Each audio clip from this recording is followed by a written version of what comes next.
Welcome to the June 2017 Nutritionist webinar. I am Fessenden from AMTS and your English language host. These webinars provide access to technical seminars by internationally recognized speakers.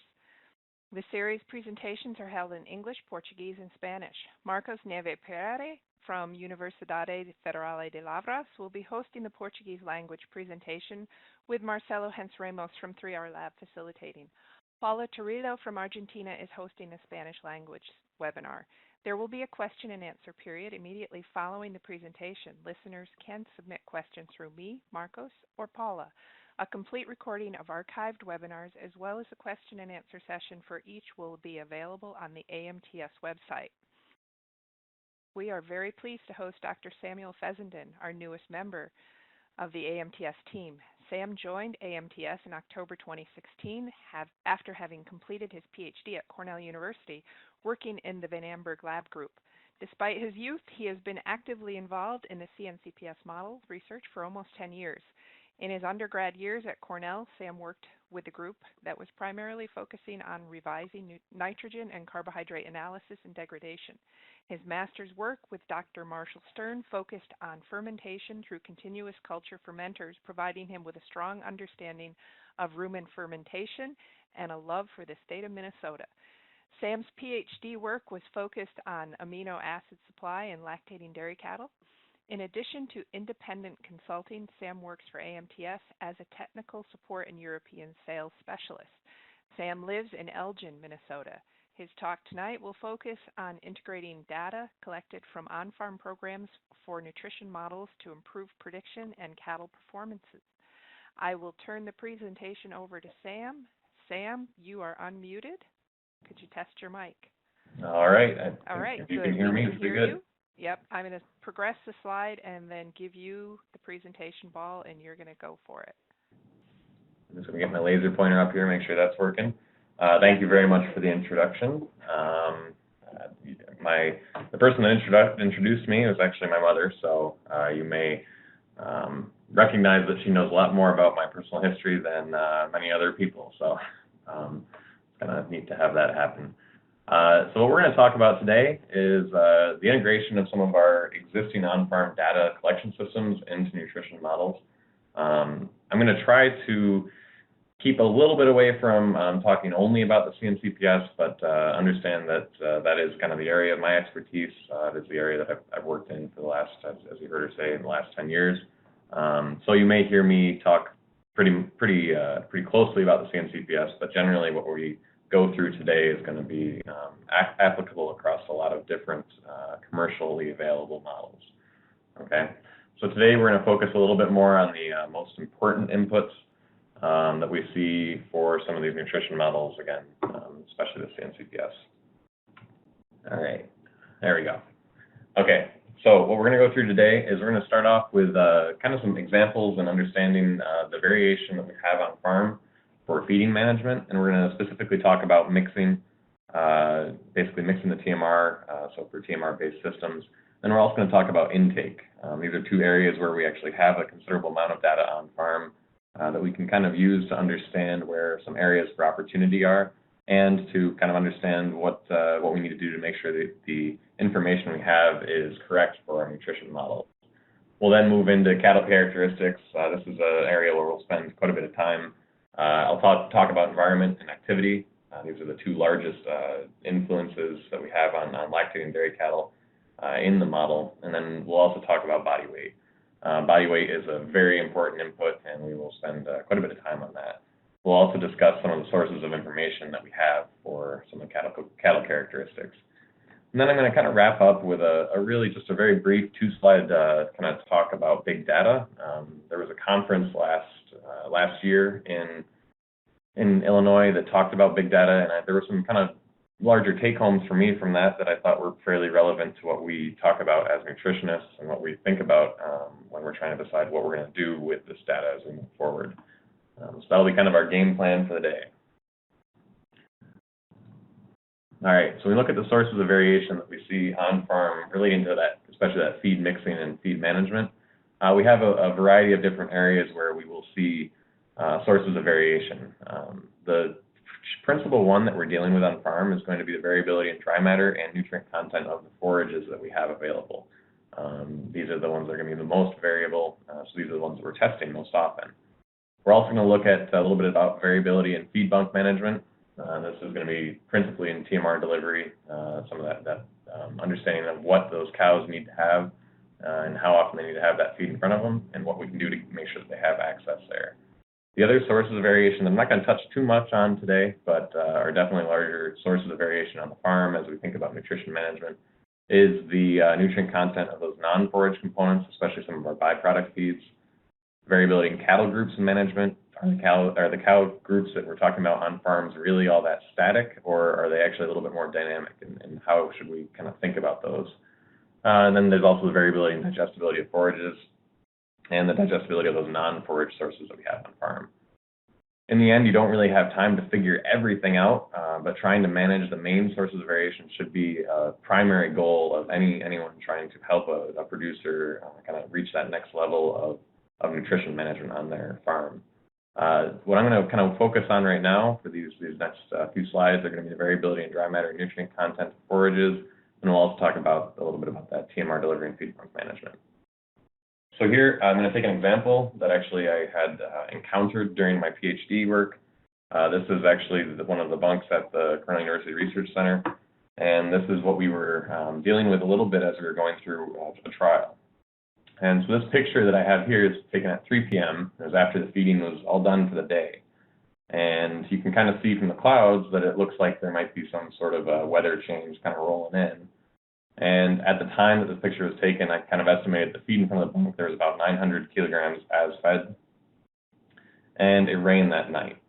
So you can kind of expect, you may know what happens when that rain comes on a bunch of feed in front of the bunk. That's going to have a much different dry matter content than the stuff that's actually in the bunk. So if we take an example and kind of try to work through what does that actually mean in a quantitative manner, we could basically say, all right, there's 500 kilos of corn silage dry matter formulated for in the first batch that's going to be mixed the next morning. And that means about 1,430 kgs of as-fed corn silage called for by that feed management program. So the feeder is going to come along and is going to deface a certain amount of the bunk to try to knock down enough feed for the first kind of few batches that they have coming through.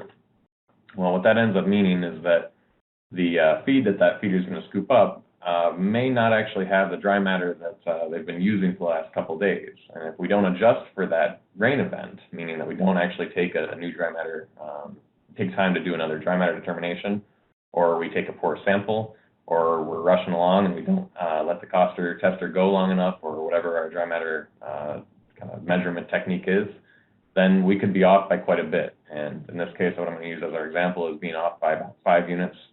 So the real dry matter is actually 30% after the rain. It was 35% before. What happens then, though, is if we haven't adjusted for this in our feed management program, the feeder is still going to load that 1,430 kgs of silage. The program is still calling for that same number. Now, however, when we load that amount of more wet silage, we actually only have about 430 kgs of corn silage dry matter. And so what does this do to our total ration? Well, that actually, if you kind of calculate that out through your favorite ration balancing program, you find that that'll move a lot of your nutrients around quite a bit. So taking two very simple ones, right, ration crude protein and starch, if you load that lower amount of corn silage when you're really needing to have 500 kgs of dry matter, our ration crude protein goes up by 0.4 units and the starch goes down by 0.5 units. So all of a sudden now you're not feeding the ration that you were intending. So what does this mean kind of over time? This is the same study where we were feeding larger numbers of animals on the farm there, and this was the feeder's loading error over time. Okay, and so we were tracking this to get a good understanding of any sources of variation that we might run into, and so that we sort of could anticipate them, or at least account for them after the fact when we were going through our evaluation of the study. So what we saw here as we were going along, and you may have seen this slide before with Dr. Prokop's presentation last year, but this is the same data. So we're looking through all of our different ingredients that were added into the mix, and we see that there were some issues here on this date, and then about 7 days later, we see that another issues coming up again. And so we were able to pretty quickly identify that, okay, We need to have a sit down with the weekend feeder and help understand, what can we do to improve this? How do we get that loading error back down below 2%? And that fixed it for a good amount of time. We see a little bit of a stint of variability here. And then we see this happening with the haylage bag that we were feeding out of. We saw several kind of spikes in that error. And what that ended up meaning is that while we needed to probably revisit how we were managing that MML bag, it was a low feeding rate, so it was kind of difficult to knock down the correct amount of feed each day. And so we would oftentimes have a little bit of feed sitting in front of that bag. And when rain events came along, or when we were trying to scoop a small amount out of that pile, we were running into some issues. So what that means is that, we're measuring here, and we're actually able to understand what's going on, and it helps us kind of dedicate our resources towards fixing the right problem. So instead of just saying, hey, you need to get better, we can actually say, all right, this is what's causing the error, and let's see what we can do to help you fix this problem and kind of move forward. So if we look at mixing accuracy over the whole trial, the average error ended up being 0.35%. And if you look at the inclusion rate of dry matter here, I have this just to kind of give you an idea of what these diets somewhat looked like for the study. You can see that larger variation in the MML haylage, and it was a fairly small inclusion rate as a percent of dry matter. It's a fairly heavy corn silage ration. And you can see the other ones, that the feeder was doing a pretty darn good job with. This protein mix was coming out of an auger, so moving that switch is a pretty quick and easy thing to do. However, we look at things like the steam flake corn and the cornmeal.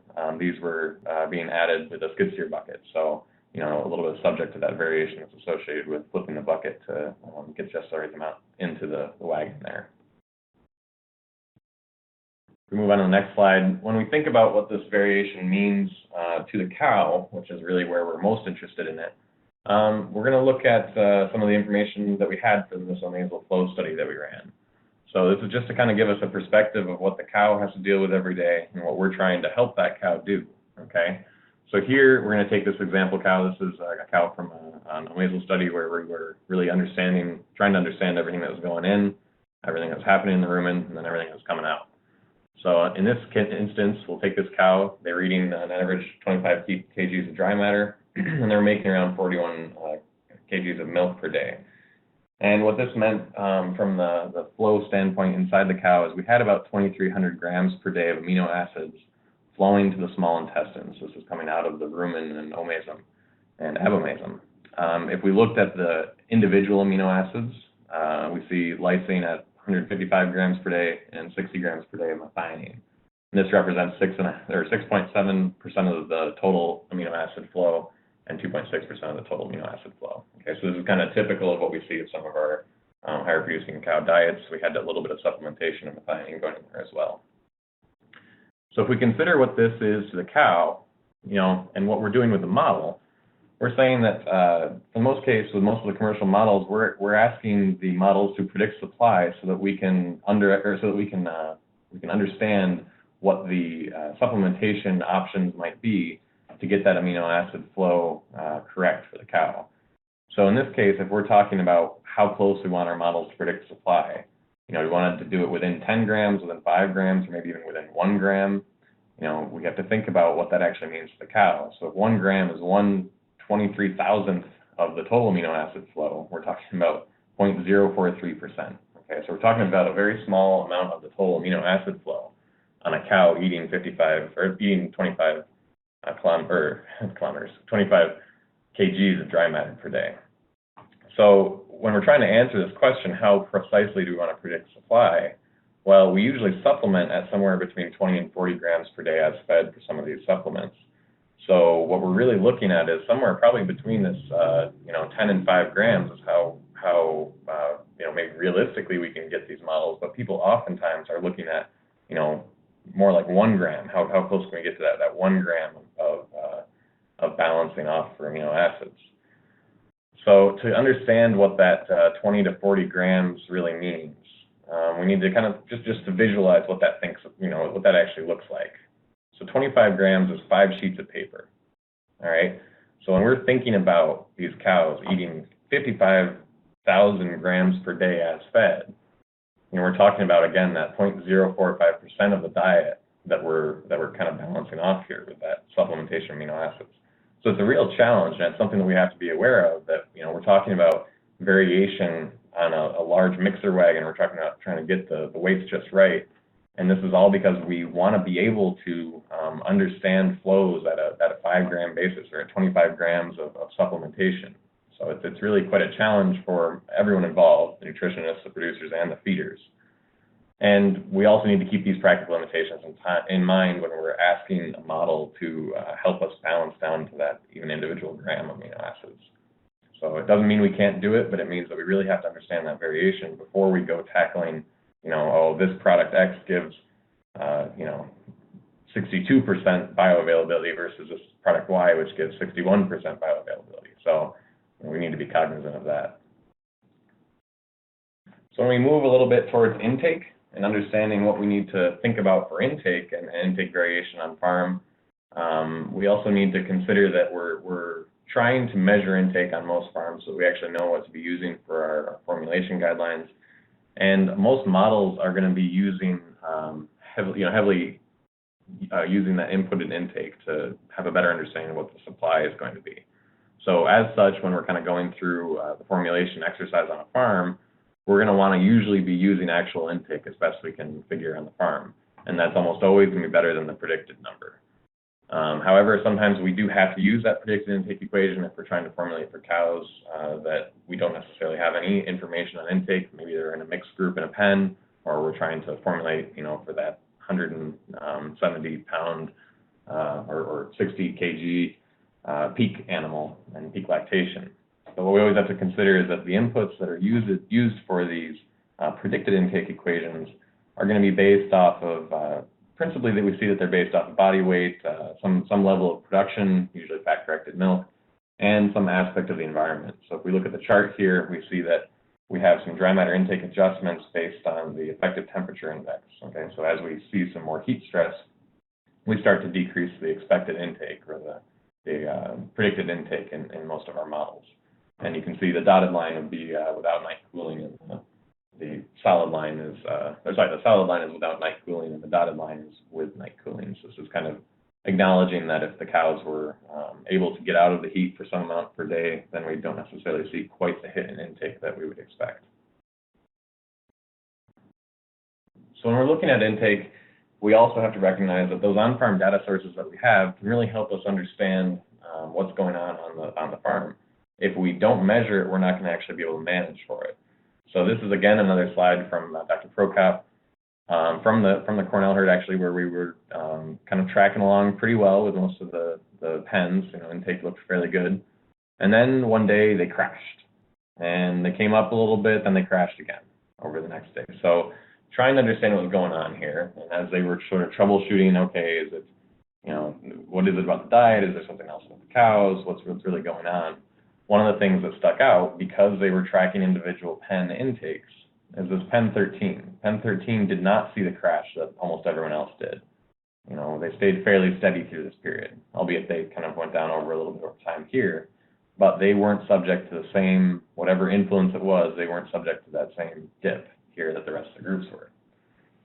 Well, what ended up being was that the high cow ration, which had a separate premix, had gotten a new feed delivery, and that feed delivery was mixed up at the mill for the close-up cow ration. So what we ended up having was high ration being mixed with basically a DCAD type mixer to be used in the close-up cows, and this ended up really making the cows go off feed. When Bill would say when they went to the feed bunk to go eat the feed, they almost looked like they were getting shocked when they first interacted with the feed. So help them understand that, okay, well, something's really going on that's wrong. And this was able to be caught fairly quickly because they could use that Pen 13's intake to really understand where the problem could be. So here's a farm that I was on in the last few months, kind of trying to understand a little bit about their limitations of production. They were hoping they could get some more production somewhere. And so they were pretty actually happy with their high cow group, which is what I have depicted here in the picture. 6-row barn, fairly new. You can see there's sprinklers over the cows. There's fans here over the pens, over both rows of the free stalls. So they were, it was a fairly nice environment for the cows to be in. And they were very proud because they said, we have 75 cows, there's 75 stalls in the pen, so we're 100% stocking on the pen, and since the 6th row, we only have 125% stocking on the headlocks. Well, this is what was actually going on this herd. So we see that there's maybe 60 headlocks in the pen, but are 60 headlocks actually usable or valuable to the cow? The reality is no, they're not. So we can see down at the end there's 4 sections that there's no feed in front of. Okay, it didn't look like there had been feed in front of them for quite a bit of time, and that's 20 headlocks. So when we look at the real stocking density on this group of cows, this high cow group, they're at 187% stocking density. So now we have a different discussion. These cows are not necessarily in the best environment to allow them to express their potential for milk production, and so we have to kind of understand why this is occurring. We see on the other side of this door that there's actually a cow traffic lane. We can't see it from this picture, but this is how the cows from the other side of the barn actually get to the parlor. The feed wagon backs into the barn. Okay, and so what's actually happening here is that the feed wagon is about 20 headlocks long. Okay, and I don't know about you, this is a fairly expensive way to measure your feed wagon. So the feed wagon wasn't able to deposit feed all the way back to the door, so therefore these didn't get any feed down there. And you can see that there's plenty of feed in front of these cows. Maybe they can't quite reach it because it's a large pile, and it's difficult to push up a pile like that with a tractor like this. So in this case, we kind of saw a couple areas for opportunity. What's more interesting, though, is as we looked at the other side of the barn. So this is what the other side of the barn looked like. Now, here you can tell the tractor drives into the barn, okay? But there is some feed at the end, right? So we don't have quite as extreme of an issue, and this pen also had access to the entire side of this barn. This is only half the barn over on the left-hand side. So the assault isn't quite as bad as it would initially seem. And you can also see that push-up lawnmower has a fixed angle blade. So this blade only shoots off to the right. So this means that over the course of the day, they are able to redistribute a little bit of feed down to these headlocks, but it's kind of really whatever they can carry down there with the lawnmower. And so this is why we don't have any feed down here, is because you can't really get the feed down there with that equipment that they're using there. So what we kind of really took away from this is a good facility design, and even a good understanding of overcrowding that really can be ruined by poor management.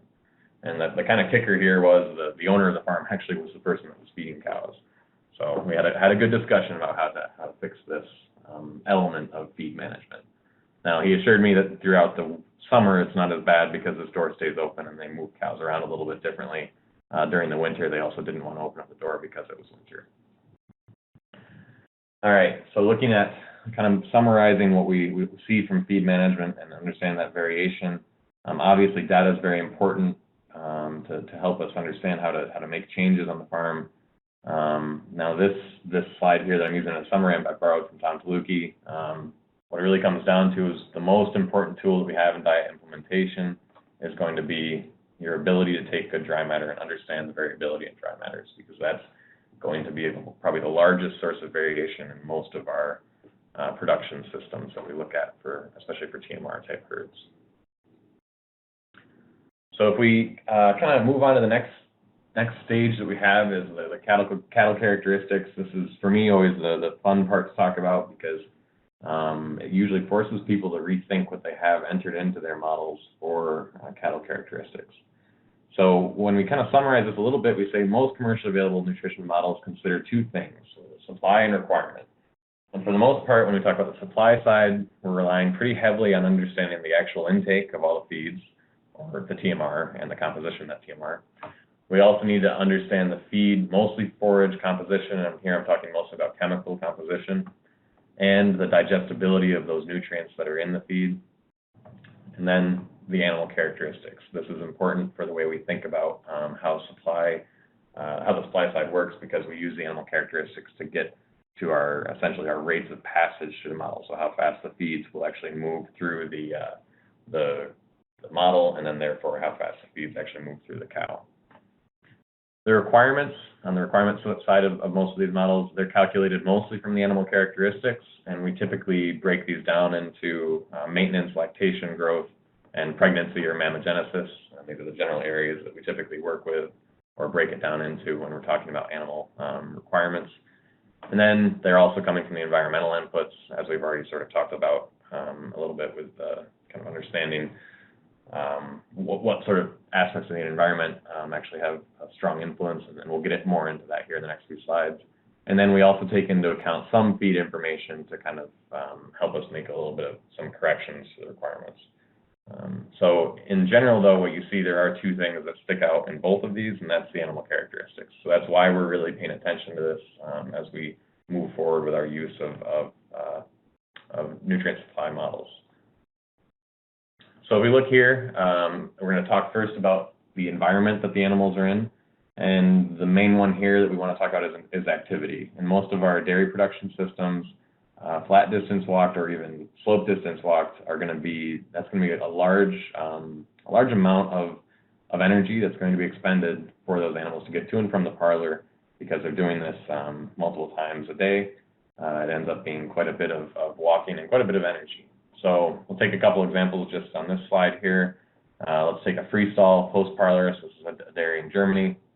We have 325 meters from the center of the milking parlor through the end of the milking barn, across the connecting alley, and to the middle of this given pen. And you'd expect it to be about the same for all 4 of these pens in this freestall barn. And so in this case, if we say, all right, 325 meters multiplied by 3 times for the milking, 3 round trips, that's 975 meters, which is about 3,200 feet for those who prefer it to be in English units.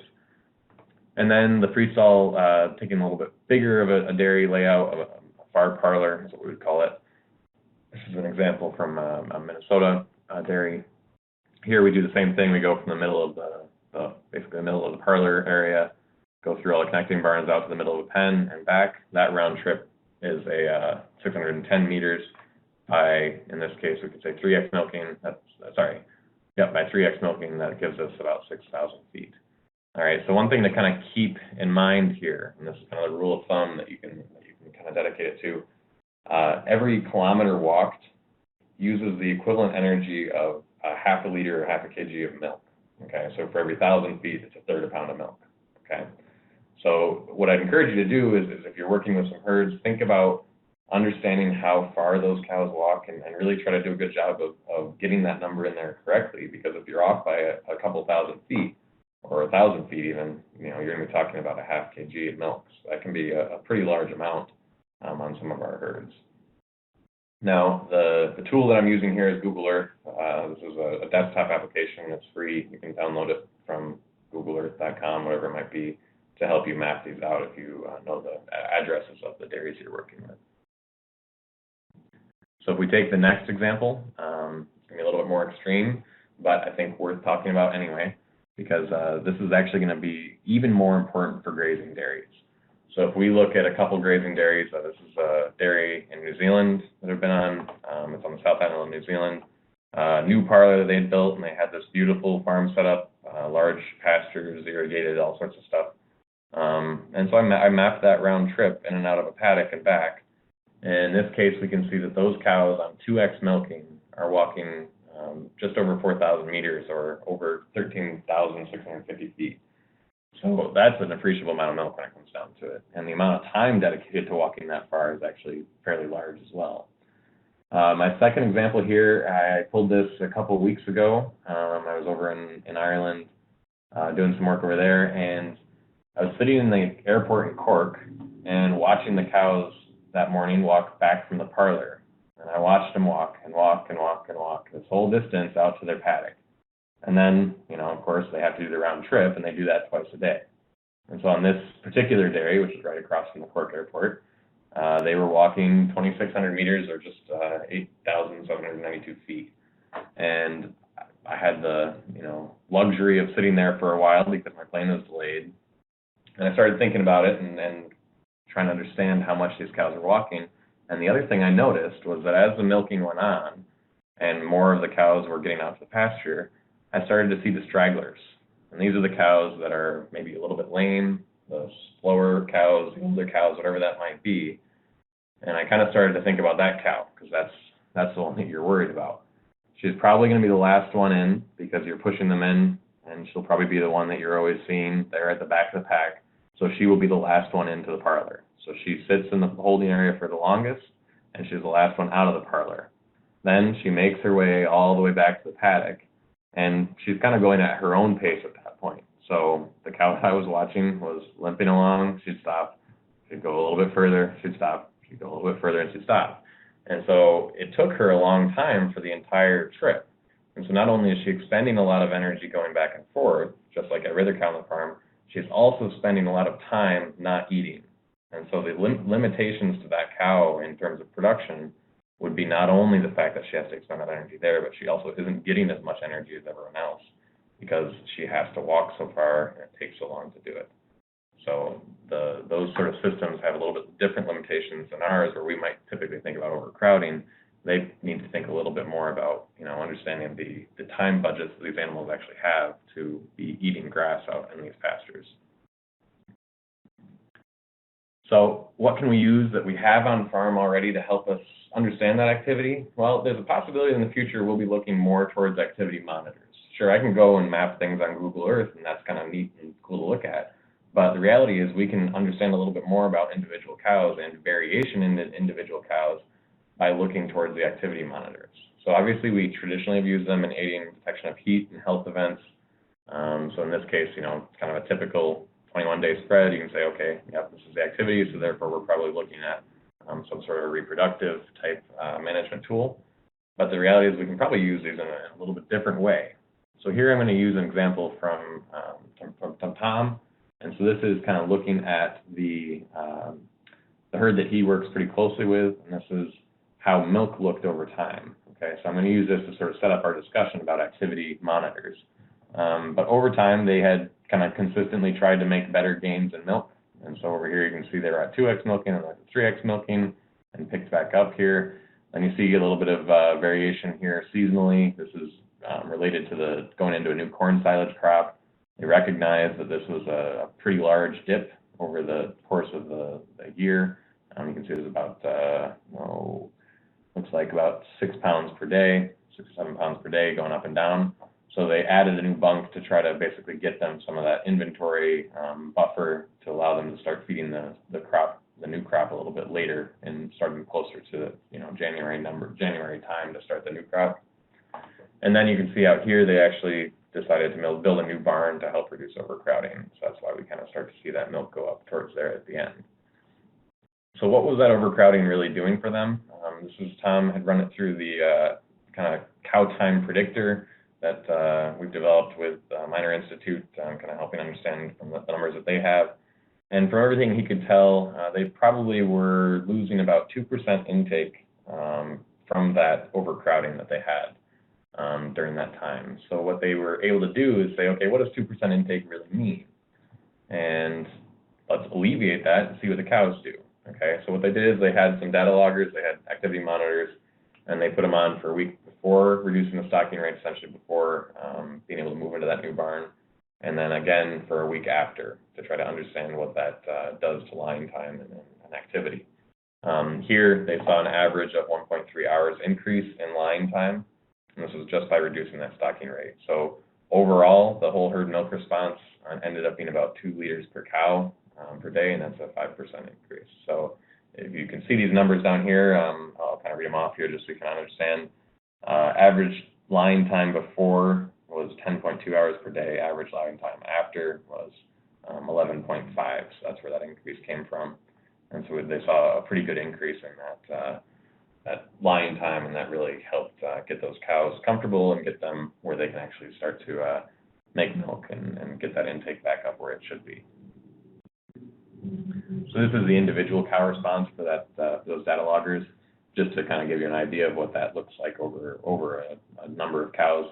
The blue bars are going to be before the overcrowding was alleviated, and the kind of gold bars are going to be after. So you can see most of these cows were able to increase their lying time after the overcrowding was alleviated, and you can see a lot of them are getting up over that 10-hour per day mark after this improvement.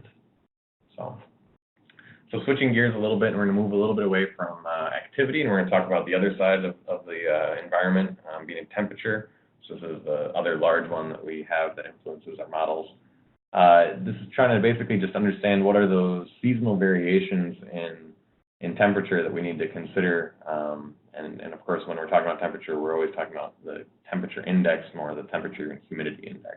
So taking an example here from southern Minnesota and Central Valley of California, here right around, this is actually a weather station very close to where I live. You can see we go down to negative 25 degrees Fahrenheit, or negative, essentially looks like here negative 20 degrees, or yeah, about negative 20 degrees Celsius. Through the winter, we have a few of those spikes down low, but then we do climb back up to around 75 degrees or 24 degrees Celsius there. You can see from the dew point line, the green line, that we track pretty close there, so that means that we actually have a little bit more humid continental climate compared to the Central Valley of California. So Central Valley of California obviously doesn't get as cold, and it also seems to stay right around that 75. It does seem to creep up a little bit more through the summer. There's also some seasonal swings there as we get into the different seasons. Their humidity, however, is a little bit lower according to that dew point. You can see the dew point's a little bit lower. So what we need to understand, though, is that while these are data loggers that we may indeed even have on our larger farms for CAFO regulations, we also have to understand that this is what's happening outside. We need to understand more so what's happening inside, because that's what the cows actually feel, okay? So when we go to enter this information, we need to kind of really understand what the cows are seeing. So in this sense, here's a thermal imaging camera. So this is going to be, pretty darn close to the best information that we have, as long as these are calibrated correctly. So in the future, what we'll likely see is that these sort of cameras, these sort of data collection systems will be able to use to trigger fans, sprinklers, and other heat abatement tools that we might have. And so this becomes really a true biofeedback, or a smart barn, or however you want to term it, to say that we'll probably see this dictating a little bit more about how we respond to what the cows are actually telling us. Okay, so right now we might just base it on what the temperature in the barn is, but we might eventually say, oh, well, look, even though the temperature in the barn's a little bit, it's lower than where we would have the fans turned on, the cows are saying, hey, we need this a little bit sooner. So this will be a useful tool in the future as these sort of technologies really are applied into the agricultural realm. If we look at the templates right now, what we're going to say is that as we use this in our nutrition models to basically make a decision about how to feed these animals, it can be sometimes difficult to remember to go back and change that temperature through a seasonal change. So you might be formulating in June and realize, oh man, I still had those March or even February numbers in there. And in a place like where I live, that can be a pretty big temperature swing.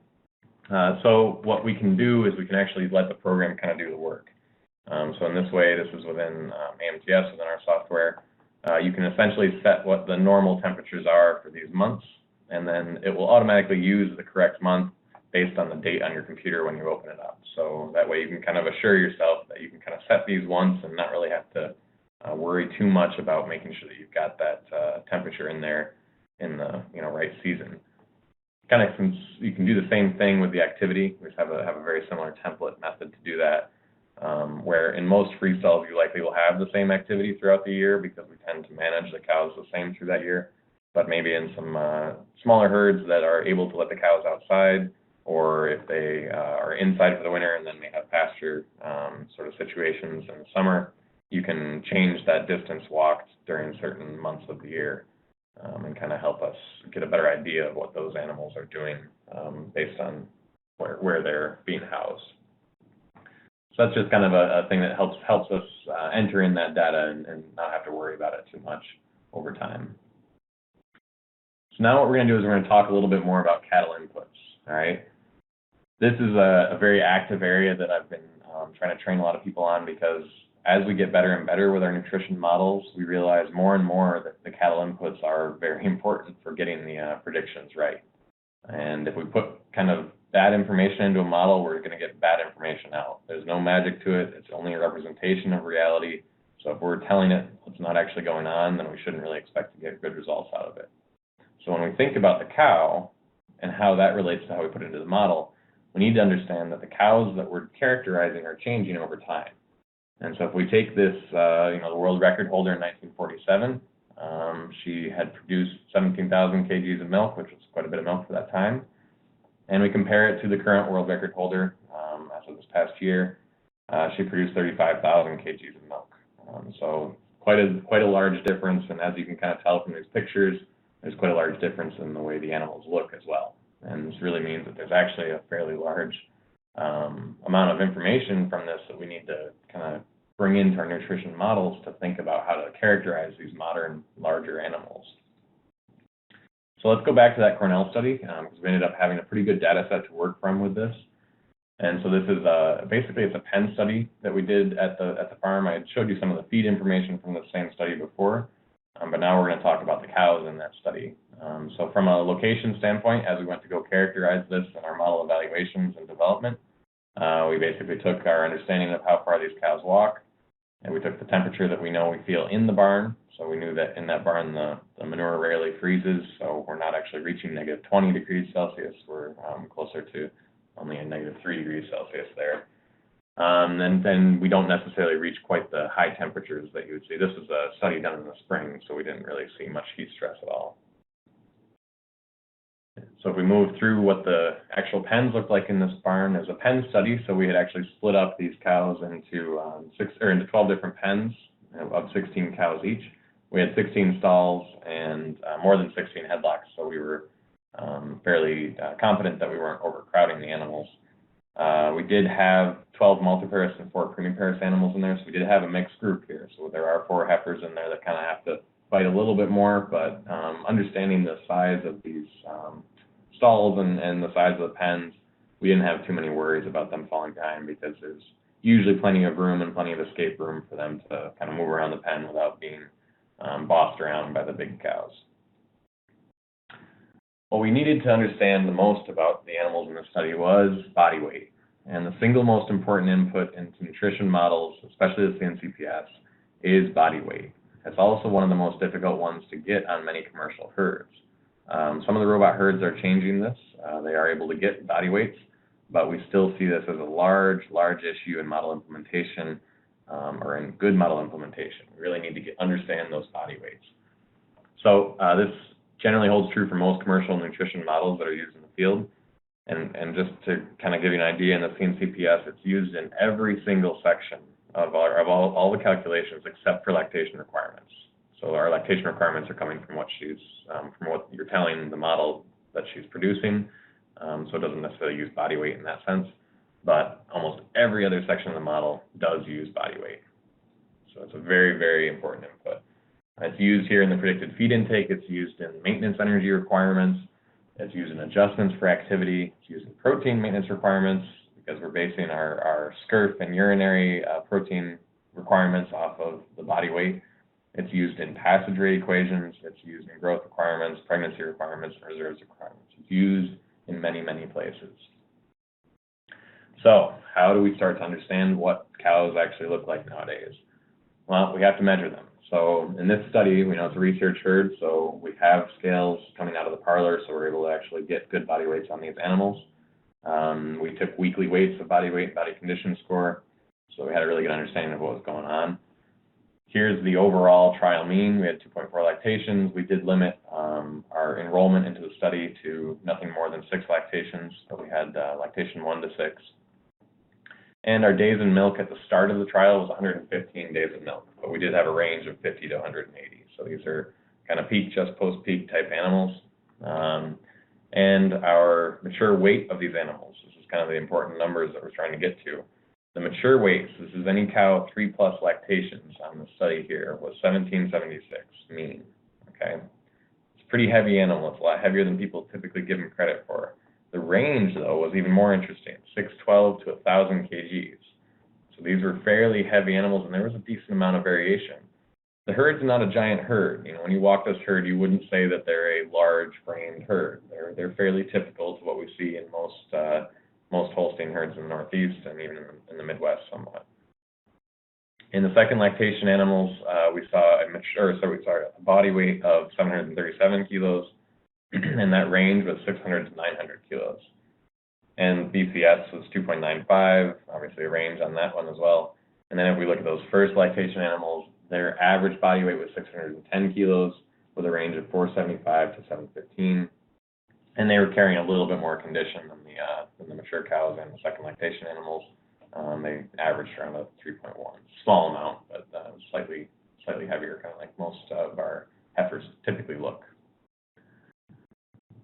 So what we need to understand about these cows, as I kind of said before when we were looking at those world record cows, is they're still getting bigger, okay? So we look at the research farm in 1993, and when they were doing similar studies, they were average mature body weight of 1474, or 668 kilos, okay? We've now got these 1777 or almost 803 body weight on some of these mature animals. And what we're really looking at is probably an average increase per year of about 1%. Now, hopefully this is going to start to slow down as we change some of our breeding goals, or as we have a little bit more understanding of how difficult it may be to keep big cows in our systems. But it's still increasing at this point. So it's something that we really have to be aware of. This is actually the biggest cow that we had on our study. She was milking quite a bit and eating quite a bit, so that was all good. But she also weighed 1,000 kilos, so it was a good example. This was the day that she broke 1,000 kilos on the study, so I took a picture of her. If we look at that body weight by week, this is what we kind of pulled out from the study. So the top line here is the mature animals, the orange line here is the second lactation, and then we have the blue line being the first lactation. Two things really stood out to me when I first made this chart. One, kind of looks like second lactation animals are a little bit too small. So they were only 79% of the mature. We're kind of shooting for that 80 to 82% of mature body weight. So that kind of indicated to us that we could probably do a little bit better job of getting those heifers growing earlier on in life. And then the other thing was is that these are mature cows, yet we see a positive slope. We see them gaining body weight over time. And that slope is actually 320 kilos or 320 grams per day, okay? So that's actually an appreciable amount of gain, and kind of looked at this and said, well, what's going on? They're a mature cow. They really should not be gaining any more weight. But then we started to kind of think about it a little bit differently. We said, but they may be gaining weight. They're not necessarily gaining frame size, or they don't have any true growth going on here. It's actually reserves gain, okay? So we started to frame this chart with that concept of reserves gain actually occurring. We started to say, okay, so that's why we see our first and second lactation animals both have similar rates of gain, even though we know in terms of an average daily gain or frame size growth, those first lactation animals really should have much more growth than the second lactation animals because they're a little bit further away from their mature weight. We got to recognize that these first lactation animals, most of this gain here of 600 grams per day is going to be associated with actual frame growth. The second lactation animals, however, they mobilized a little bit more condition score in the earlier part of lactation, and so they're probably gaining some of that back at a little bit faster rate than the first lactation animals, because first lactation animals typically don't mobilize as much of a condition score as we see as the mature and second lactation animals do. So what we're really talking about here is trying to partition that body condition score gain, or that reserves gain, between, the total gain between the reserves gain and the true frame growth. And one thing to keep in mind in the model is that any average daily gain you enter is treated as frame growth or actual growth, not reserves gain. So we need to partition it a little bit differently. Now when we look at milk production here, we see that the mature cows and the first lactation cows, the relationship between those two indicates that the first lactation animals are making 78% of the mature. Okay, so that's kind of neat. It's very similar to that 79% of the mature body weight that we saw. So we'll kind of keep that in our back pocket for now. But you can see over time, this is the week of the study, not necessarily a week of lactation. We can see that over time, these animals started to come a little bit closer together, likely because the mature cows are kind of coming down off their peak. Body condition score by week. So this is what we actually measured for body condition score. We saw in the earlier weeks a little bit more of a gain of condition or reserves, and this is kind of typical because they were a little bit closer to the earlier lactation where they were recovering some of that mobilized tissue a little bit quicker. And then they were fairly stable throughout the rest of lactation, okay? Now the important thing to realize here is that we've just said on the body weight side of things that we probably were seeing some reserves gain. However, the body condition score doesn't necessarily tell us that that's happening through the whole study. So the way we had to sort of frame this in our heads is that, well, what's the first place that the animal's going to put on reserves or take off reserves? It's not necessarily going to be back fat. It's actually going to be omental fat or internal fat, the fat that we can't pick up in a body condition score. So oftentimes when you see a change in body condition score on a farm, you're already probably about 30 days too late because they've already been mobilizing some fat for a while, or they've already been accreting some fat for a while in that kind of rapid stores right around the internal organs and around the intestinal tract. So always consider that BCS, while it's kind of all that we have at this point, it's not necessarily all that sensitive of an indicator for us. So when we look at actual cattle inputs for the model, when we took this information and brought it into the model, we had to recognize that, okay, we need to partition some of that energy in the first lactation animals to average daily gain, so true frame growth, true animal growth, and we probably didn't see very much going into reserves. However, when we look at the second lactation animals or the mature cows, we would be having a little bit of growth still occurring in the second lactation animals, but a lot more of that body weight gain that we saw is probably more related to this BCS change. So here we basically modeled them having a small amount of BCS change over time. So this is kind of indicating to the model that they're probably putting on a little bit into reserves. Now in the mature cows, we saw a little bit more of a mobilization of body conditions, so we're actually giving them a little bit more of a kind of recovery over time. And we see no average daily gain because we say that they are mature cows, so we have the mean and mature at the same number. So this is kind of how we had gone about characterizing these cows for the purposes of this study. So when we come down to using that milk and body weight data, so it's the thing I said, put in your back pocket for a second. This is kind of my rules of thumb now as I'm kind of helping people think through how to think about their first lactation animals and their mature cows. And what I've been saying is if mature cows and first lactation cows are fairly well managed, meaning that there's no real issues or no real apparent issues with intake management or lost peak milk in either of those groups of cows, you can actually kind of use a little bit of a rule of thumb here. So what we would say is estimate the mature, or get an idea of the mature body weight of your animals, and then use the relative milk production to estimate body weight of those first lactation animals, which are often the types of animals that we don't necessarily have a good idea of how much they weigh. So if they're making 79% of the milk as a first lactation, they probably weigh about 79% of the mature cow weight. So it's using that relationship between body weight and milk here to help us understand what these cows are probably, how much they actually probably weigh. And this seems to work fairly well over the range of 75 to 85%. So if you are able to open up a herd records program and understand how well the first lactation animals are milking, use that relative to your mature cows, and you kind of use that to give you an idea of where that body weight probably lies. And then it lets you open up that discussion with the producer of, well, we probably need to be doing a better job of getting our heifers up to that 80 to 82% of the mature cow weight at calving. If they're already doing that, then it's a great way to kind of say, hey, look, this is what it means from a milk standpoint. It means you're gaining the milk that you need to actually hopefully hit the bottom line pretty well.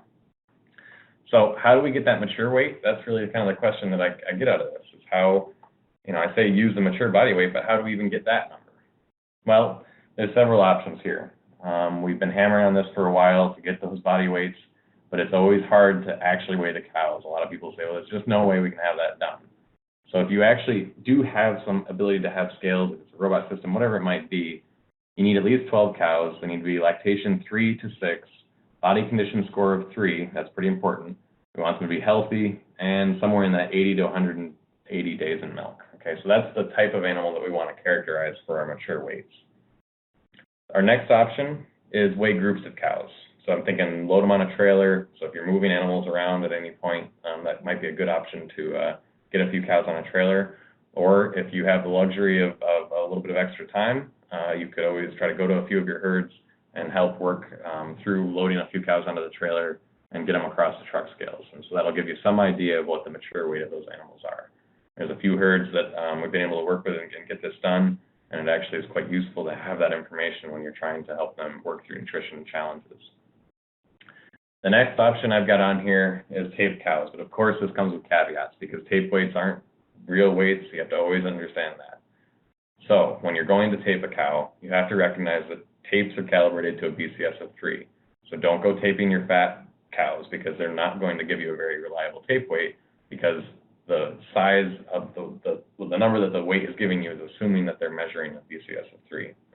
And again, all the good tape uses that you're supposed to do, have the head up, make sure they're not really eating, so make sure they're also calm, and then obviously use the tape that's correct for the breed and age of that animal. And you also need to do a bunch of cows. You can't get away with just doing 12 cows. You probably need to be doing something a little bit closer to 20 or 30 animals to really get a good idea of a given group, because the tape weights aren't going to be quite as good as an actual weight. Now, my last option here is cows marketed. So these are going to be animals that you're selling off the farm. I'm saying not culls, and this is oftentimes what people give me as weights is saying, oh, well, we know what those animals were leaving because we got the weight from the sale barn and that's what we got paid on. Well, if you're selling cows for dairy purposes, if you're selling healthy cows, then we can use that information. If you're trying to do this based off of cull cows, you're either going to be dealing with cows that are too fat and not a true representation of the mature weight, or are too thin because they've been through a tough transition, or they've been trying to struggle along for a little while and you finally decided that she needs to leave the system. So I'd say don't use your culls. They're either not healthy and they're either too fat or too thin. Now this one I'm going to put in here is a dishonorable mention. Eyeballing weights. Eyeballing weights does not work. People think that they might have a good idea of what those weights are, but your eye is going to deceive you for a couple of reasons. We took a bunch of experienced nutritionists at the Cornell Advanced Nutrition course last year, took them out to the dairy farm. We had the weights on these animals, and we had them give us their eyeball weights. And most of them were at least 150 pounds off. Some of them were even more. Once in a while, someone would get lucky and have a fairly close cow, but then they would say, yeah, but I was off by 200 pounds on that other cow, so I really don't have an idea of what's going on here.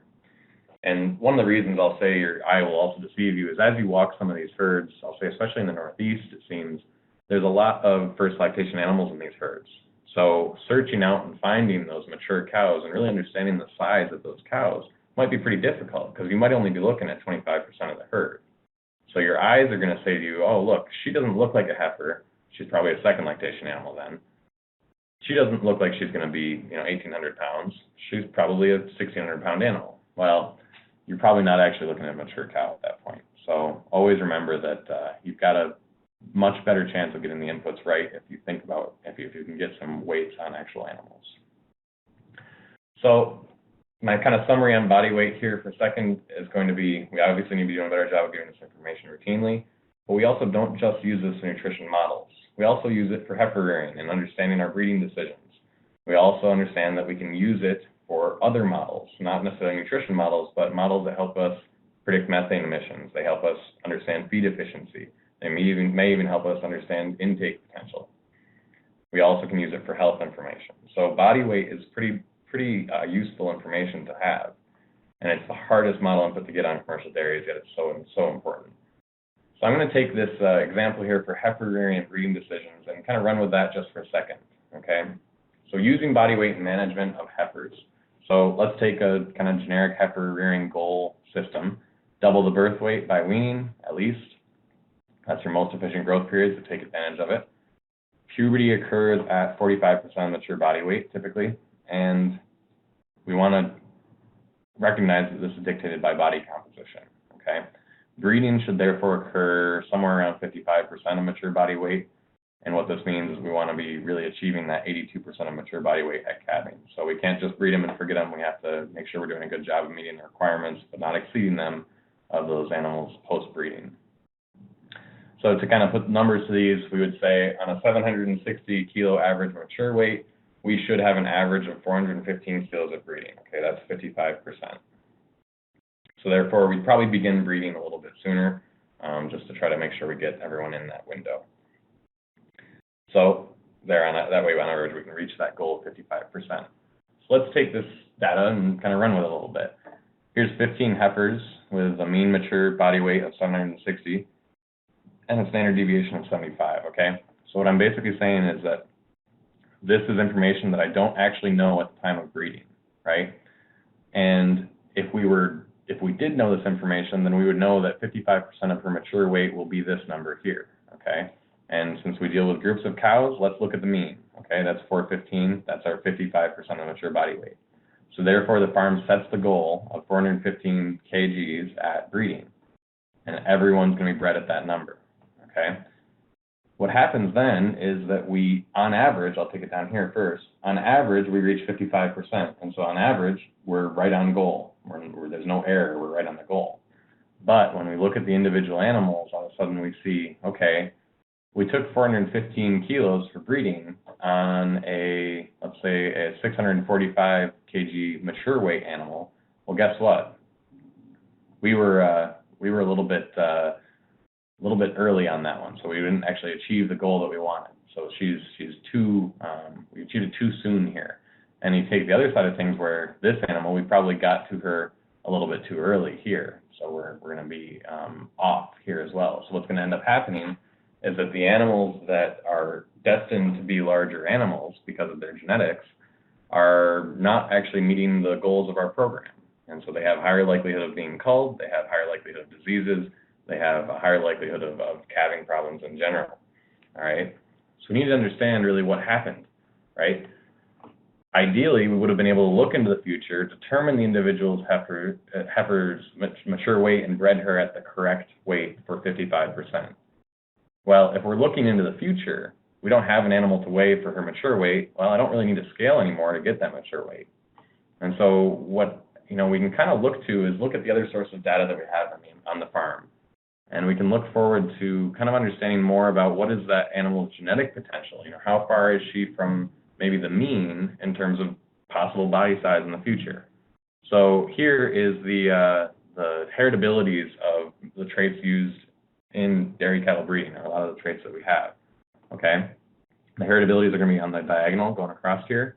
And you can look down through here and you can see that milk, fat, and protein, starting off with those three, have a heritability of about 0.2, okay? Body size is 0.4, and the rest of them are all below 0.4. So body size is a heritability of 0.4, indicating that a lot of the variation that we see in body size is attributable to genetics. And this makes sense because body size is going to be something that's somewhat related to those, I'll say, linear traits that we talk about with dairy cattle breeding. And so this actually indicates to us that there may be an opportunity for us to get a better understanding of what her eventual mature body size is going to be if we can leverage this information on the individual animal. Okay, so the question that we kind of have that we may be able to determine that we can use in the future is, can we use this body size composite to predict eventual mature weight of individual heifers? And so this is what we could use to help determine that breeding weight of the individual animal. So for Holsteins, let's assume that we have that 760 kg average mature body weight. The way we would possibly go about implementing the system is we could say, okay, well, if her body size composite has a PTA of +3, then we would expect her to be about 109 kilos heavier than the breed average, okay? And so what we're doing here is we're taking the 40 pounds associated with each STA, we'll multiply it by 2 to get it to a PTA, and then by 3 because that's that individual animal's number, and then I'm dividing by 2.24 to get us into kgs, okay? So what we can see here, this is how they calculate body size. They use stature and strength, body depth, rump width, and dairy form. And this helps us understand that, okay, well, if we use this composite index, then we're able to have a better idea of how far an individual might be from the general population, okay? So this could help us get a better idea of when to breed animals and when to assess an animal for sale. If we say, well, she didn't achieve our goal, maybe she doesn't fit into our system, but she may fit into someone else's. So if we kind of move on with this a little bit more, we understand that body size composite's not perfect, but there's a lot of data going into it in the last few years to update it, and in 2016 there was a large update. One STA went from 24 pounds to 40 pounds difference. So what that means is they updated this index to really recognize that there's a much larger difference in Holsteins than there used to be, meaning that we have a little bit more variation in the underlying data set. So in the end, what this means is that we might have a good opportunity to really kind of pull this apart. So here's, a herd that has a GPTA of body size composite. You can see this herd on average seems to be a slightly negative, which means that they maybe are breeding slightly smaller than the breed average, but there is a decent range here. So it's not a one-size-fits-all type system. If we can use individual animal information, I think we stand to gain quite a bit. So what this kind of gives us a segue into is understanding that, genetics is really kind of the big data stuff, right? So we're really kind of getting into that conversation about big data. So I've got these couple slides here to help us frame this discussion. If we look at big data, it's typically defined as something that has a large amount of volume, variety, velocity, variability, and veracity, okay? So volume is pretty self-explanatory, lots of data coming in.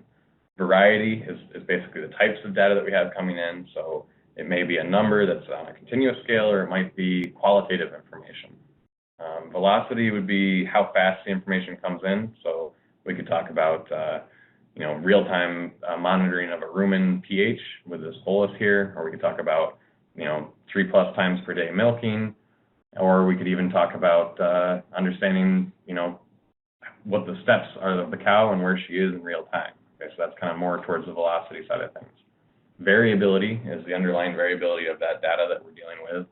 And then veracity is how true is the data. And so that can be a challenge for us as well, understanding that we may be collecting data. We may be collecting pH data on these cows in the rumen using this bolus, but how true is that pH? These things don't get calibrated except for when they come out of the box. So once they're in the cow, is this going to drift over time? We don't really know. So we have to kind of understand that we have to verify the data as we go through it. We also can recognize that the dairy industry was one of the first industries to effectively leverage big data in an applicable manner. So when we think about the DHIA and breeding programs that we have, that was really one of the big areas that big data found a home in the early years. So what we need to kind of recognize is we should look at the methods used by other industries to kind of better collect, analyze, and act on data that has these big data characteristics, okay? And so, my depictions over here are actually microbial genome diversity, and then even as we start to understand more about genetics of animals, that can help us tailor individual feeding programs or even individual, let's say, health treatment programs to these animals. But there is always kind of one little caveat with big data is, what are the legal implications, okay? So who owns the data? For the most part, a lot of people agree that the farmer owns the data, okay? And that generally seems to be where most people land, is they say, okay, the farmer is actually the owner of that data. But what if someone else, with the farmer's permission, analyzes the data using a proprietary method, okay? And there's a lot of examples of this. So your results from a feed NIR analysis or a milk mid-infrared analysis, basically your milk components, a 305-day milk prediction out of your records program. Let's say the CNCPS output, genomic test results, tractor performance statistics, yield information on fields, GIS tracking data, so many more sources, that all of this information that we're using started off as raw data and became information through a proprietary method owned by someone else. So at that point, who really owns the information? The farmer may own the original raw data, but once we run it through a calculation, who actually owns the output of that calculation? That's a question that we haven't really understood and haven't really answered yet for the industry. So what we really need to understand there is who has rights to access, use, distribute, and make money off of that information, okay? So what that really means, though, is that we probably should do a better job of establishing those sort of relationships with our producers to help them understand that we're conscious of that gray area, and we want to make sure that we're working with them hand in hand to address that issue. So what we're going to kind of do to summarize is we're just going to go through, obviously, measurement allows for management. Pour information in equals pour information out. Remember, models only seek to represent reality. The user still needs to think. They're not auto-balancers, and no model will be able to replace a good relationship between a consultant and producer. I feel like this caveat should be on the top of every single report from a model, that you have to recognize that you still need to be a good nutritionist, and it's not a tool that is going to help you really be a slack off, basically. So we have the data to make these better decisions, and we have to input better information to the tools that we actually have. Is kind of what that means. And ultimately, we really need to understand how to make that raw data into actionable information and then move forward with it. So with that, I'll take any questions that there might be. Okay, I've got to do a little bit of housekeeping. Sam, thanks for that presentation. While I'm summing up and introducing the next webinar, why don't you, if you have any questions, enter them in the chat window so that I can read them. Next month, we are very pleased. I had a Next month, we're very pleased to host Dr. Dale Bauman, the Liberty Hyde Bailey Professor Emeritus in the Department of Animal Science and Division of Nutritional Services at Cornell University. Dr. Bauman's research efforts involve an integration of nutritional, biochemical, and endocrine aspects of metabolic regulation. With over 800 co-authored scientific articles and 32,000, that was 1,000, scientific citations of his research, Bauman is among ISI's highly cited scientists and Science Watch's list of most influential scientific minds. He has received awards from various scientific and professional societies, including ADSA, ASAS, ASN, Council for Agricultural Science and Technology, Federation of Animal Science Societies, and National Dairy Shrine. Dr. Bauman has been an incredible influence in dairy nutrition.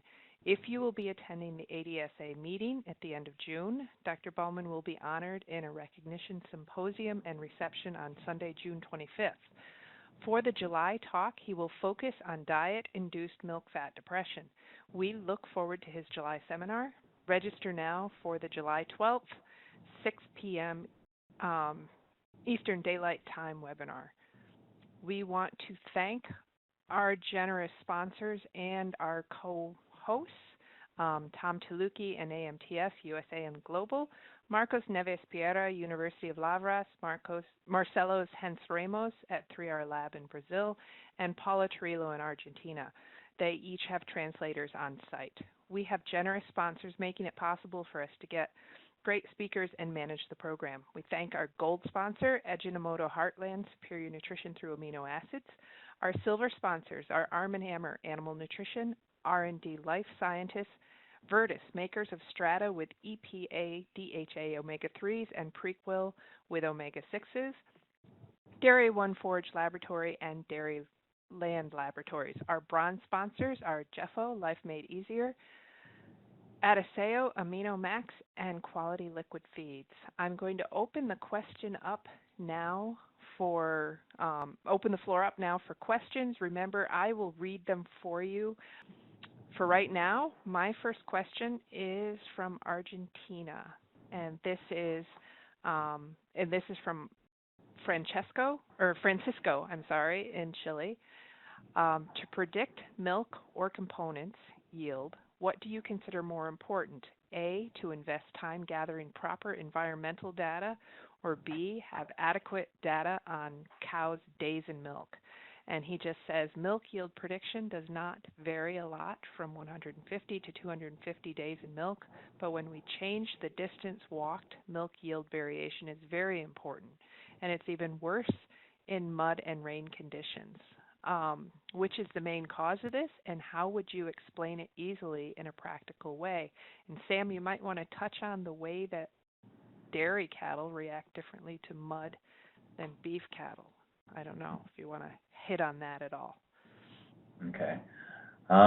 Yeah, so I think I heard multiple questions in that question. So, if we were trying to choose between understanding the environmental inputs and I'll say even activity inputs of an animal versus something as simple as days in milk, my argument will likely land more squarely on the environmental side of things, as I can kind of tell from the question, maybe you agree with.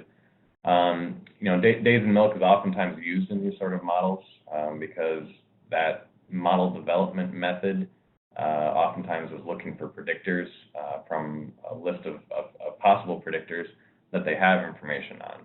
But very rarely in those sort of studies are they actually seeing that much of a variation in some of the environmental inputs because they're typically looking at perhaps research cows in more tie stall situations or even free stalls.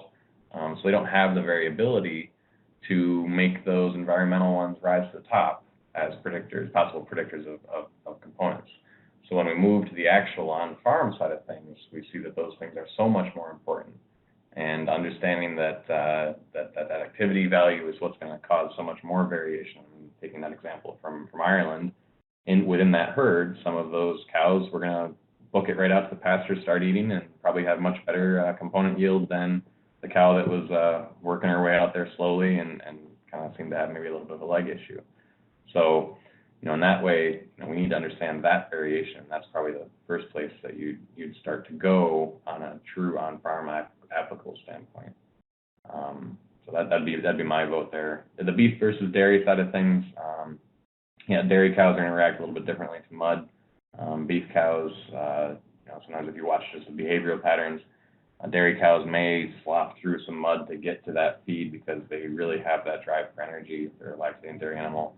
But if you look at a beef animal, they might say, well, okay, I might not be able to get to that feed bunk today because of the mud, but maybe I'll give it a little more time and then I'll get there eventually. I have lower demands on my energy. I can kind of treat this a little bit differently. So hopefully that answers your question.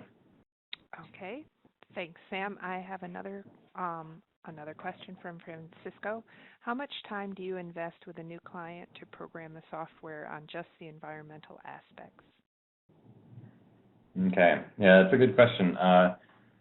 Typically when I'm going through a training with some new clients to help them understand kind of the importance of these aspects, I'll go through a fairly similar presentation to what you saw today, and that'll typically take a couple hours, and it's always a good discussion because you're dealing with nutritionists who may have a good idea of the farms that they work with, and you're kind of challenging them on some of the, your eye is deceiving you, that sort of stuff. So it becomes a good discussion for a couple hours. If I have the opportunity to go out onto a farm with them, then that's always a good exercise. So for me, it ends up being hopefully a full day exercise so we can go on the farm, but otherwise you can kind of accomplish some of that in half a day and then kind of provide some follow-up later on. Once they get a good idea of a few farms, they start to bring it across to the rest of their farms. So if they know that generally these farms are very similar, they may say, okay, I weighed a bunch of cows on that farm, kind of understood the dynamics of that herd, so maybe I can be a little more efficient when I go to make my inputs to the next farm. So. Okay. This question actually speaks more precisely to the CNCPS type model. If you're given a situation where maybe you are able to get really good environmental information, you're able to get good cattle information, but you're not able to get any real information on the feeds. In other words, they're not doing an analysis, or they don't have access to some of the typical or some of the recommended laboratories maybe that are doing the analysis that feed into that model. How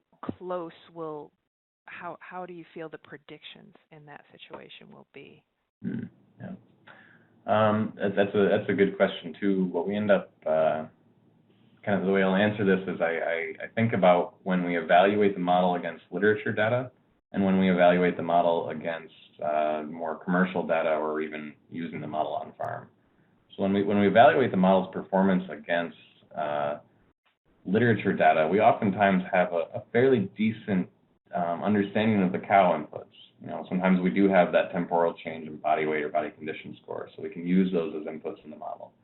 But oftentimes those papers don't report individual feed chemistry information, and all we're left with is the composition of the TMR in terms of the ingredients that are there and the chemical composition. So then we're kind of left with this, well, I'm going to try to match the TMR as best I can, but when they're telling me corn silage, I don't know anything about that corn silage. And so what that means is we end up suffering a little bit in our ability to get a good model prediction. So when we move to the commercial standpoint, we actually oftentimes have better understanding of the feeds and maybe a poor understanding of the cattle characteristics. And we oftentimes get closer to reality when we have the feeds characterized better than the cattle. And so what that means is that, to kind of answer the question, the feeds are quite important, especially the degradability of carbohydrates in getting those predictions correct. The cattle inputs are extremely important as well, but if you look at the development of how people have used the model over time, we saw a very strong influence on feeds first, and now we're focusing a little bit more, again, on the body weight and body condition score points. So. Okay, thank you. I have a question from William in Peru. Although when you want to estimate dry matter intake, you have to consider environment, body weight, and corrected milk. Is it useful is that useful dry matter intake data, particularly with fresh cows? No, it doesn't really say how fresh, I guess. Hmm. No, that's good. Fresh cows are sometimes very tricky to get an understanding of intake on them. When I'm modeling fresh cows using the CNCPS, I'm very rarely ever entering a days in milk less than 21 because the intake equations have some adjustments before 21 days, and they're not that good compared to what you actually see on farm, but that's pretty much because we see a lot of variation on farm. And it's almost like we're trying to model, this is kind of too bad to say, but it's almost like we're trying to model a disease state with some of those very early lactation animals because we don't know all the drivers that are going into that actual realized intake of those animals. So it can be very difficult to try to predict. It's, I kind of use this as a little bit of a caveat, as a little bit of an aside, but we can actually sort of turn the entire equations on their heads. And if we get to the point where we have really good information on body condition score gain and loss and body weight gain and loss, and we have very good information on the feeds and a decent model to calculate the energy from those feeds, we can actually use the fact that energy is neither created nor destroyed to back our way into dry matter intake. And there's some work out of France that has shown that that's actually a fairly robust method for calculating dry matter intake if we can have a lot of information on those animals. So there may be some opportunities in the future, but right now, fresh cows are a little bit tough to get that prediction just right. Okay. I have actually two questions from Argentina from William, and I'm trying to see whether they're whether I should ask them as one or ask them in two separate ones. William says, I think genetics are leading to bigger cows over time because we want greater feed intakes and so milk yields. But aren't smaller cows more efficient producing milk as they spend less energy in maintenance? And I guess the second part of that, it'll be a separate question. Okay, so that's to me always a fascinating question because we do hear that a lot in terms of those smaller cows being more efficient. You have to answer this a little bit with which production systems you sort of have in mind. So when we look at, I'll say more confinement production systems, we tend to recognize that the larger animals, while they do, some of them on average will be making more total pounds of milk, what you're able to do with that is you're able to actually basically use that milk or that milk income to dilute more of your fixed costs. And those fixed costs are often associated with barn construction and physical capital investment that you have on that dairy. Okay, so in those systems, we tend to favor the slightly larger animals because from a capital efficiency standpoint, from a money efficiency standpoint, they tend to be a little bit more efficient. Now, that relationship kind of turns on its head when you move to the pasture-based systems. And if you look at those sort of systems, we're looking at animals that are usually about 200 kilos lighter. And the fixed costs associated with their individual spot on the farm are lower because you're talking about land prices and you're not talking about a lot of sheds or a lot of confinement type systems that require a lot of capital to dilute.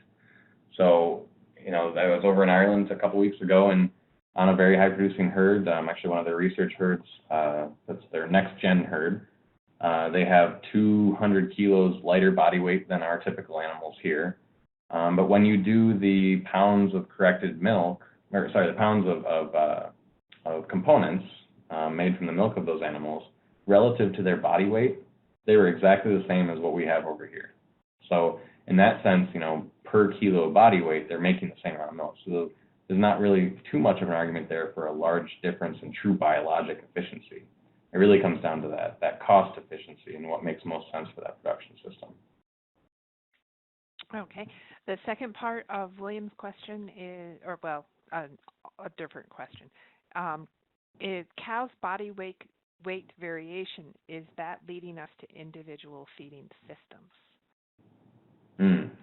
It gives us the opportunity to get closer to that direction. And it's actually kind of interesting if you have quite a bit of experience around the world, you find that in the U.S. we favor our TMR systems group. We manage groups of cows on large dairies. We don't have a lot of individual feeding going on the majority of the milk that's produced, I guess I'll put it that way. But if you look at some of the other systems around the world where we have still, let's say, larger dairies, but we have rotaries with feed boxes on them, or individual feeding in the parlor, or going all the way to the robotic standpoint where we have individual feeding in the boxes there. That gives us the opportunity to better meet the individual cow's requirements, but it also presents us with a challenge because it means that we're really relying on a lot of the individual animal information that we have to really meet the requirements of that animal. So it does mean that we can hopefully move that direction. I think there's a positive aspect there, but we'll see how that gets implemented over time. Sam, I think they're appreciating that you've just recently had some experience in pasture. This is Eduardo from Uruguay, and because the Argentinians always have a lot of questions pasture related, he is saying it's very international today. Which passage rate would you use under grazing conditions? And this is ryegrass and fescue, considering the cows would sort the pasture, not really eating all that is offered. So what we're seeing with passage rate equations, and I'll talk about this in CNCPS style because that's what I had most recent experience with. The CNCPS passage rate equations were recently updated. We went from some more data derived in the U.S. here with the 6.1 version 6.1. But when we moved to version 6.55, we updated passage rates, 6.5 and 6.55. We updated passage rates to be very similar to what's used in the NORPOR model, which is it's kind of a collaboration of key players in the Nordic countries in Northern Europe who come across a lot of grass type systems, or a lot of pasture, and then even grass silage type systems.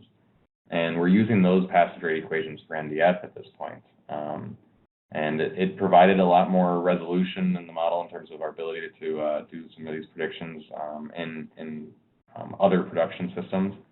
But at this point, we are lacking a little bit of the data set to do an evaluation on true pasture passage rates for the new equations that have come out of NORPOR. So I'm looking forward to that being a question I can answer a little bit more thoroughly in the future. But right now, I'd say that the improvements that we've made with the model are helping us get a better handle on those pasture type grasses. I know in that NORPOR equation and the changes, can you talk a little bit more about? In terms of dry matter intake equations, those haven't necessarily changed a lot.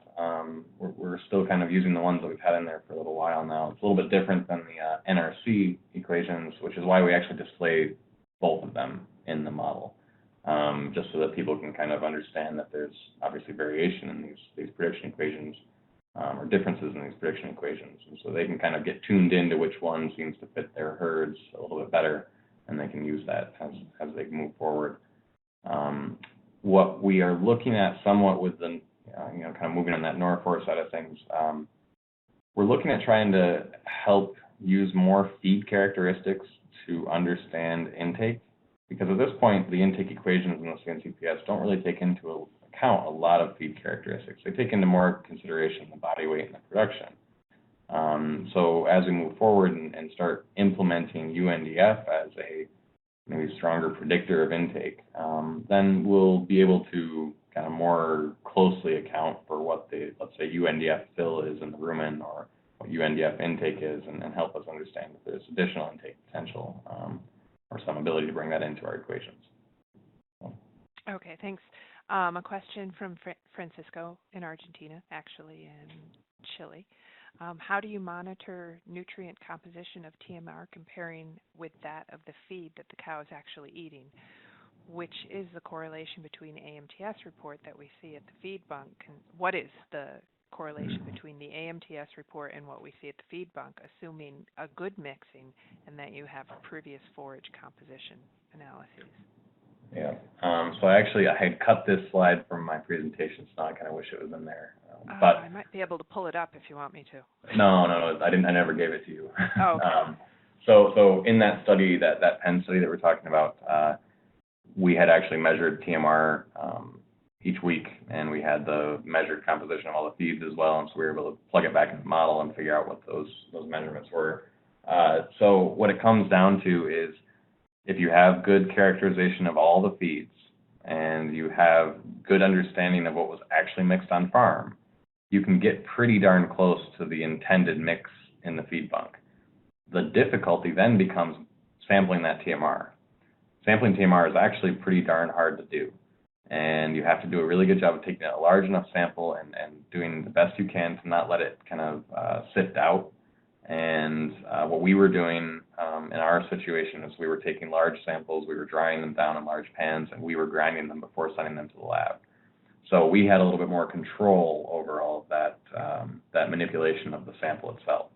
If you're just throwing it into a gallon bag and sending it to the lab, it might be a little bit more difficult to get those numbers to line up just right because you have more opportunity for sorting. Because the first thing the lab's going to do when they get there is they're going to subsample that bag and try to get it down to a more manageable size. Okay. I have a question, and I'm not sure if some of the wording on it. How do you include dry matter estimation in the dry matter estimation equations? The substitution rate on grazing cattle supplemented during milking time. So it's my understanding, I guess that the question is trying to understand, how do we incorporate the information that we might have in supplement that's going in during milking? Yep. How do we bring that into the diet? I think the way I'm going to answer this is it's going to be a little bit more related to what we actually are inputting for the intake. And so if you understand that you're giving, let's say, 2 kgs of a substitute on the rotary per day, then how much more additional intake are we expecting out on pasture? I don't have that much information to answer the question but what I would venture to say is that you could kind of see what the predicted dry matter intake is and understand that you're taking up some of that space or some of that intake with the concentrate, but likely not all of it. So if you have, let's say, a predicted intake of 15 kilos, and you feed 2 kilos in the parlor, then you may get a little bit more grass intake than 13 kilos, which is 15 minus 2. So you might get more like 15 kilos. I don't have a lot of data to go off of this from, but just understanding the fact that we're not dealing with a TMR, we're dealing with a concentrate on pasture, concentrate with pasture, can be a little bit difficult. So. Okay, and that was from Alberto Navas. Again, I'm in a situation where I don't have any questions unless Paula types something in. And Alberto, I'll just say you're welcome to shoot Sam an email, and he'll probably discuss it with Tom. Tom might have some thoughts on it as well. Yeah. So, all right. Well, Sam, thanks very much. I know you've had a long day, and everybody that attended, thank you for joining. With that, we will sign off. Paula, I hope you feel better. All right. Good night, everybody.